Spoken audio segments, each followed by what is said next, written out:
Erin Molan is the very well-known, now famous former broadcaster for Sky News of Australia. She was just recently let go. She says in this interview it was not because she's an Israeli supporter of Israel. And by the way, Sky News of Australia, in great distinction to Sky News of England, Sky News of Australia does have other anchors and broadcasters who are very pro-Israel. So that wasn't the issue. Regardless, when you have to listen to this interview because she says something really beautiful. She says it's not that I am pro-Israel. In other words, she's saying it's not about an agenda I have that I have to defend Israel. She's not Jewish. She says I'm just pro-life, democracy, freedom. It's that simple.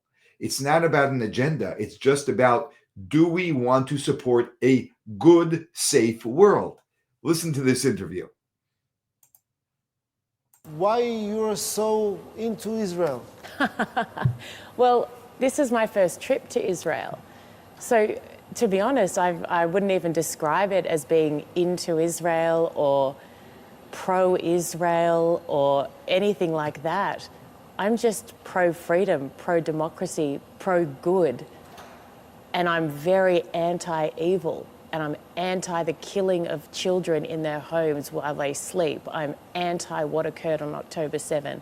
I'm anti everything that they represent. You know, this isn't a fight about picking a side. There's no sides. They are evil terrorists. This is not, oh, this is complex. Oh, this is resistance. Oh, there's grey area.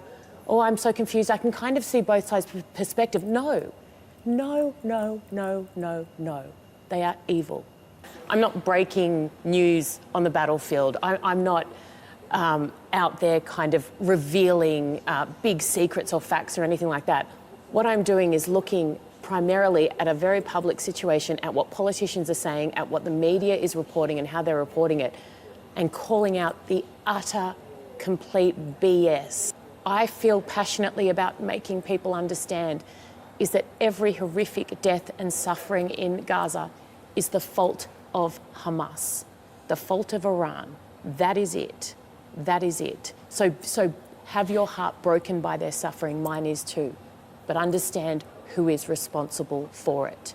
And that's what I'm trying to show the world. I find it very easy to stand with this country because it is doing the entire world a favor. Entire world? Entire world, of course. You know, people, if you think that it will end with Israel or end with the Jews, then I'm sorry, but you're an idiot. It never ends here. And look at what we're already seeing. Look at what we're already seeing around the world aimed at other religions, from extremism and from terrorism. There's a personal price. Absolutely. Professional price, I've got a 6-year-old, you know, I've got a little girl. There's a very personal price. What's happening in the world is far scarier than anything that might happen to me individually. And if I'm silent now because I'm afraid of people threatening to do awful things to me, then the world that my daughter will grow up in, I can't even imagine how bad that will be. It's much more easier to shut up, not to go against the majority Absolutely, I know. I look around and I see so many people who I know agree with me, absolutely. People who have platforms and they choose not to speak. And no judgment from me, right? I'm a different person. I can't not speak. But I understand that other people weigh up the risk and determine that it's not worth it for them. I see the risk as far too great to ever be silent. You've been fired. I was gutted. It was my whole passion, my purpose, my... Yeah, I was gutted. But you defended Israel. That's why you got fired. No. No?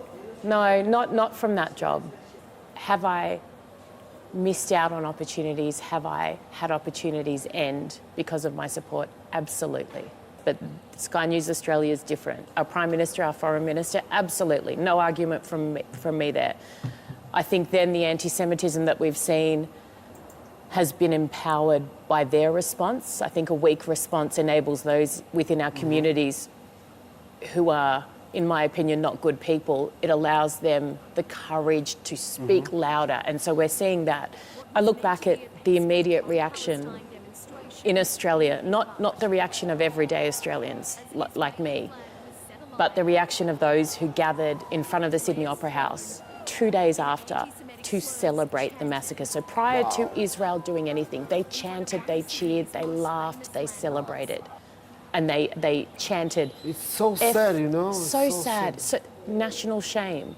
F the Jews. Where's the Jews? People heard them say, gas the Jews. The whole thing was a disgrace. Not one person, to my knowledge, has paid a heavy price for that incitement to violence. That is not free speech. I believe in free speech, vehemently, passionately. That's not free speech. That is hate speech, and that is incitement to violence. But in terms of the vast majority of Australians, they know wrong from right. They know good from evil. They stand against terrorism. So I look at Australia and I think, please don't think that that is the vast majority, because it's not. But it is still disgraceful. Is it safe for Jewish people?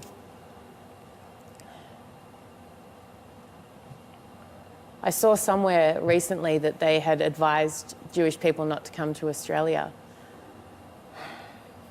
I look at what's happened recently. I probably wouldn't. If I had friends who were overseas who were Jewish, I would probably say, don't come now. I don't think I've ever experienced such horror as I experienced at the Nova site and at the 2 kibbutz that we went to. But I've also never experienced such hope, and that sounds really strange, but I'm standing in a space where 3 little children were killed mercilessly after watching their parents killed. Yet I look out the window and I see volunteers, architects, builders, plumbers. You should, as a nation and as a religion, capitulate. Mm-hmm. But you continue to live and to fight and to just be the most extraordinarily strong people I've ever encountered in my life. And it's such a privilege to meet people and to understand what makes you so special. I look back at every single thing I've said from October 7 until now, every editorial, every monologue, every interview, every column that I've written. There is not one thing that any sane, normal, rational human being should find a problem with. Not one. So I don't want to live in a world that thinks that's controversial. Wow. She is so articulate, but even more important, the significant than articulate is that she is so strong in her convictions and in standing up for what is good, what is moral, what is right, what creates a safe world.